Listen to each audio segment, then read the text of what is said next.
नमस्कार दोस्तों हाल ही में क्या हुआ है कि लॉ कमीशन ऑफ इंडिया ने यूनिफॉर्म सिविल कोड पर पब्लिक व्यूज़ और प्रपोजल्स मांगे हैं।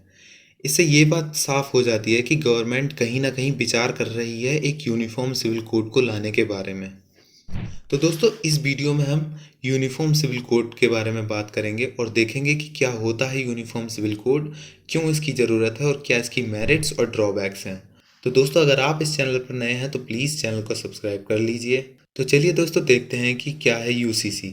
दोस्तों यूसीसी का मतलब है सभी सिटीजन्स के लिए एक यूनिफॉर्म पर्सनल लॉ का होना, इर्रेस्पेक्टिव ऑफ देयर रिलीजन और फेथ। यूनिफॉर्म सिविल कोड का मेजर एम होता है कि अलग अलग रिलीजियस कम्युनिटीज़ के अलग अलग पर्सनल लॉज को रिप्लेस करना जो कि ओल्ड रिलीजियस स्क्रिप्चर्स या कस्टम्स पर बेस्ड होते हैं। जैसे कि हिंदूज और मुस्लिम्स के पर्सनल लॉज अलग अलग होते हैं। इसका एक बेहतरीन एग्जांपल ये है कि जब मुस्लिम कम्युनिटीज़ में कोई पर्सन एक से ज़्यादा शादियां करता है तो मुस्लिम पर्सनल लॉ उसको अलाउ करता है ऐसा करने के लिए और उसके लिए कोई सज़ा नहीं होती है। वहीं अगर कोई हिंदू मैन मल्टीपल मैरिजेस करता है तो उसको सज़ा हो जाती है, क्योंकि हिंदू पर्सनल लॉ एक से ज़्यादा शादियों को अलाउ नहीं करता है। तो चलिए दोस्तों देख लेते हैं कि यूनिफॉर्म सिविल कोड की शुरुआत इंडिया में कब हुई।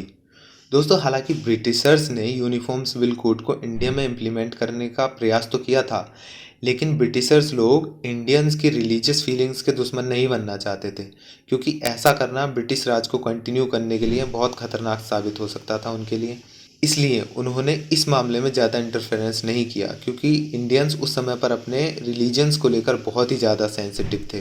लेकिन 20th सेंचुरी की शुरुआत से ही इंडियन वुमेन एक्टिविस्ट ने यूनिफॉर्म सिविल कोड की डिमांड करनी शुरू कर दी थी, क्योंकि उस समय पर विमेंस के साथ काफ़ी ज़्यादा डिस्क्रिमिनेशन होता था पर्सनल मैटर्स में, जैसे कि marriage, divorce, inheritance, child adoption, marriage age और उनके विडो हो जाने पर, जिसकी वजह से 1947 से पहले ही कुछ बिल्स पास किए गए, जैसे कि हिंदू विडो रीमैरिज एक्ट, सती वैन और भी बहुत सारे। और इंडिपेंडेंस के बाद 1956 में हिंदू कोड बिल लाया गया, जिसकी वजह से काफ़ी प्रोटेस्ट देखने को मिले थे हिंदू धर्म के ठेकेदारों की तरफ से। हालांकि उस समय के प्राइम मिनिस्टर जवाहरलाल नेहरू, उनके सपोर्टर्स और वुमेन एक्टिविस्ट चाहते थे कि यूनिफॉर्म सिविल कोड इम्प्लीमेंट किया जाए, लेकिन प्रोटेस्ट इतने ज़्यादा थे कि गवर्नमेंट ऐसा नहीं कर पाई। चलिए दोस्तों अब देख लेते हैं कि इंडियन कॉन्स्टिट्यूशन क्या कहता है यूनिफॉर्म सिविल कोड के बारे में। दोस्तों इंडियन कॉन्स्टिट्यूशन का पार्ट 4 जो है वो डायरेक्टिव प्रिंसिपल्स के बारे में है, ये आप सब जानते हैं। लेकिन उसमें आर्टिकल 44 जो है वो कहता है कि the state shall endeavour to secure for the citizens a uniform civil code throughout the territory of India. इसका मतलब ये है कि राज्य सभी सिटीजन्स के लिए पूरे भारत में एक यूनिफॉर्म सिविल कोड लाने के लिए प्रयास करेगा। दोस्तों इंडिया में अभी तक सिर्फ एक ही राज्य है जहां पर यूनिफॉर्म सिविल कोड को इम्प्लीमेंट किया गया है। आप कमेंट सेक्शन में लिखकर बताएं कि कौन सा राज्य है। दोस्तों इंडिपेंडेंस से लेकर अब तक नंबर्स ऑफ केसेस में सुप्रीम कोर्ट भी यूनिफॉर्म सिविल कोड को इम्प्लीमेंट करने के बारे में बोल चुका है, जिसमें सबसे इम्पोर्टेंट था शाहबानो केस ऑफ 1958। तो चलिए दोस्तों अब देख लेते हैं कि यूनिफॉर्म सिविल कोड की ज़रूरत क्या है। तो पहली जो इसकी ज़रूरत है वो ये है कि ये प्रमोट करता है रियल सेक्युलरिज्म को। दोस्तों अभी तक हमारे देश में दो तरह के कानून होते हैं, एक तो सेक्युलर होते हैं और दूसरे होते हैं रिलीजियस। दोस्तों सेक्युलर कानून वो होते हैं जो सभी रिलीजन के लोगों पर यूनिफॉर्मली अप्लाई होते हैं, जैसे कि आईपीसी, सीआरपीसी और इसी तरह के और कानून। ठीक है। और वहीं दूसरी तरफ होते हैं रिलीजियस लॉज, जो अलग अलग रिलीजन के लोगों पर अलग अलग अप्लाई होते हैं, जैसे कि मैरिज लॉज, ठीक है, इनहेरिटेंस लॉज, इस तरह के लॉज। ठीक, ये अलग अलग रिलीजन के लोगों पर अलग अलग अप्लाई होते हैं। तो यूनिफॉर्म सिविल कोड के आने से होगा क्या कि इन सभी रिलीजियस लॉज को हटा दिया जाएगा और एक यूनिफॉर्म लॉ अप्लाई किया जाएगा जिसको जो सभी पर एक जैसे अप्लाई होगा। तो इस तरह से ये रियल सेक्युलरिज्म को प्रमोट करेगा। नेक्स्ट है कि यूनिफॉर्म सिविल कोड के आ जाने पर सभी इंडियंस को इक्वल ट्रीटमेंट मिलेगा उन सभी केसेस में भी जिनमें अभी तक इंडियन सिटीजन्स को रिलीजियस लॉस के बेसिस पर ट्रीट किया जाता है, जैसा कि अभी हम बात कर रहे थे कि दो इंडियंस अगर अलग अलग रिलीजन से बिलोंग करते हैं तो दोनों मल्टीपल मैरिज करने पर अलग अलग तरह से ट्रीट किए जाते हैं, लेकिन यूनिफॉर्म सिविल कोड के आ जाने के बाद इस तरह का डिफरेंशिएटेड ट्रीटमेंट जो रिलीजियस लॉज के बेसिस पर होता है उसको भी ख़त्म कर दिया जाएगा। नेक्स्ट है कि यूनिफॉर्म सिविल कोड के आ जाने की वजह से वुमेन्स को फैमिली मैटर्स में और भी ज़्यादा राइट्स प्रोवाइड किए जाएंगे, जैसे कि divorce right, inheritance right, adoption rights, इस तरह के राइट्स जो राइट्स हमारी पैट्रियार्कल और मिसोजेनिस्टिक सोसाइटी में वुमेन को रेयरली ही दिए गए थे। और इस वजह से यूनिफॉर्म सिविल कोड के जरिए इस एज ओल्ड ट्रेडिशन को बदलने में भी काफ़ी मदद मिलेगी। और नेक्स्ट है कि जितने भी सेक्युलर और मॉडर्न नेशंस हैं ग्लोबली, उन सभी में आपको कहीं ना कहीं यूनिफॉर्म सिविल कोड ज़रूर देखने को मिलेगा। आप ग्लोबली किसी भी देश में चले जाइए, चाहे Russia, UAE, Saudi Arabia, Iran, USA या फिर यूरोपियन कंट्रीज़, इन सारे ही कंट्रीज़ में एक ही लॉ अप्लाई होता है सभी सिटीजन्स पर, चाहे वो सेक्युलर लॉ या फिर कोई Muslim sharia law in case of Saudi Arabia, Iran या एक्सेट्रा। लेकिन इंडिया उन चुनिंदा एक्सेप्शंस में से है जहां पर सिटीजन्स को दो अलग अलग सिविल लॉज के अकॉर्डिंग ट्रीट किया जाता है। चलिए दोस्तों, अब जल्दी से इसकी मेरिट्स और ड्रॉबैक्स भी देख लेते हैं। दोस्तों, यूनिफॉर्म सिविल कोड हेल्प करेगा और एक्सेलरेट करेगा नेशनल इंटीग्रेशन को।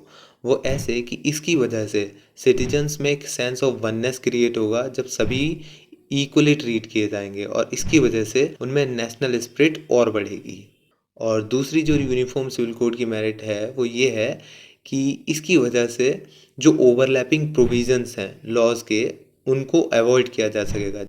यूनिफॉर्म सिविल कोड की तीसरी मेरिट ये है कि इसकी वजह से उन लिटिगेशंस के नंबर में भी कमी आएगी जो पर्सनल लॉस की वजह से कोर्ट में फाइल की जाती हैं टाइम टू टाइम, और इसकी वजह से कोर्ट पर लोड कम होगा और कोर्ट का टाइम भी बचेगा। नेक्स्ट जो मेरिट है वो ये है कि यूनिफॉर्म सिविल कोड एक अच्छा स्टेप होगा towards defeating the communal and divisionist forces. दोस्तों, यूनिफॉर्म सिविल कोड के कुछ ड्रॉबैक्स भी हैं, जैसे कि difficulties due to India's diversity.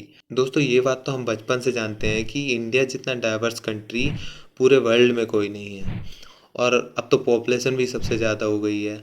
और अगर आप रेशियो देखें इंडिया में कम्युनिटीज़ का और इसे कंपेयर करें तो पाएंगे कि इंडियन पॉपुलेशन ज़्यादा हेट्रोजीनस है, जिसकी वजह से इसका इम्प्लीमेंटेशन इतना आसान नहीं हुआ, क्योंकि सारी कम्युनिटीज़ के इंटरेस्ट को फुलफ़िल करना एक टाइम पर कभी भी आसान नहीं होता है।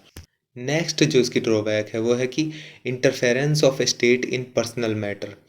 एक तरफ तो Indian constitution right to freedom of religion और वंस चॉइस प्रोवाइड करता है, लेकिन यूनिफॉर्म सिविल कोड की वजह से कहीं ना कहीं फ्रीडम ऑफ रिलीजन जो है वो रिड्यूस हो सकती है। तो इस तरह से फंडामेंटल राइट का वायलेशन कर सकती है यूनिफॉर्म सिविल कोड। नेक्स्ट है कि इंडिया में अलग अलग कम्युनिटीज़ को किसी एक सेक्युलर लॉ को अडॉप्ट करने के लिए मनाना बहुत ही मुश्किल काम है, क्योंकि इंडिया में कम्युनिटीज़ बहुत ज़्यादा हैं, डाइवर्सिटी बहुत ज़्यादा है। इसलिए किसी एक कम्युनिटी के ट्रेडिशन को दूसरी कम्युनिटीज़ पर थोपना या इम्पोज करना फेयर नहीं है। नेक्स्ट है कि ह्यूमन राइट्स या सोशल ऑब्लिगेशन की प्रोटेक्शन का जब सवाल होता है तो उनके लिए पहले से ही bottom line policies general laws के थ्रू बनी हुई हैं। तो अब ऐसे में यूनिफॉर्म सिविल कोड का सिग्निफिकेंस जो है वो घटकर बहुत कम हो जाता है जब हमारे पास पहले से ही ऐसे लॉज अवेलेबल हैं। एक और इसकी ड्रॉबैक ये हो सकती है कि article 26 of Indian constitution freedom to manage religious affairs provide करता है। इसलिए अलग अलग रिलीजन के लोग बोलेंगे कि रिलीजियस पर्सनल लॉज को डिसाइड करना उनके फंडामेंटल राइट्स का वायलेशन है, और इसकी वजह से कोर्ट के ऊपर काम और बढ़ सकता है। तो दोस्तों, ये थी यूनिफॉर्म सिविल कोड की मेरिट्स और ड्रॉबैक्स। अब हम देख लेते हैं कि कंक्लूजन क्या निकाला जा सकता है। दोस्तों, हालांकि अभी तो गवर्नमेंट ने पब्लिक व्यूज़ और प्रपोजल्स ही मांगे हैं, लेकिन अगर यूनिफॉर्म सिविल कोड को अपोज किया जाता है रिलीजियस कम्युनिटीज़ के द्वारा, तो गवर्नमेंट सारे ही जो जितने भी मैटर यूनिफॉर्म सिविल कोड के जरिए वो लेना चाहती है उनको एक साथ ना लेकर एक एक कर उनके ऊपर लॉ बना सकती है, जैसा कि गवर्नमेंट ने पास्ट में भी किया है। तो बेस्ट वे फॉरवर्ड तो यही होगा, और बाकी देखते हैं क्या होता है आने वाले टाइम में। तो दोस्तों, ये है इस वीडियो का एंड। अगर वीडियो इन्फॉर्मेटिव लगी हो तो वीडियो को लाइक करें और अपने फ्रेंड्स के साथ भी शेयर करें, और चैनल पर अगर नए हैं तो प्लीज़ चैनल को सब्सक्राइब करें। धन्यवाद।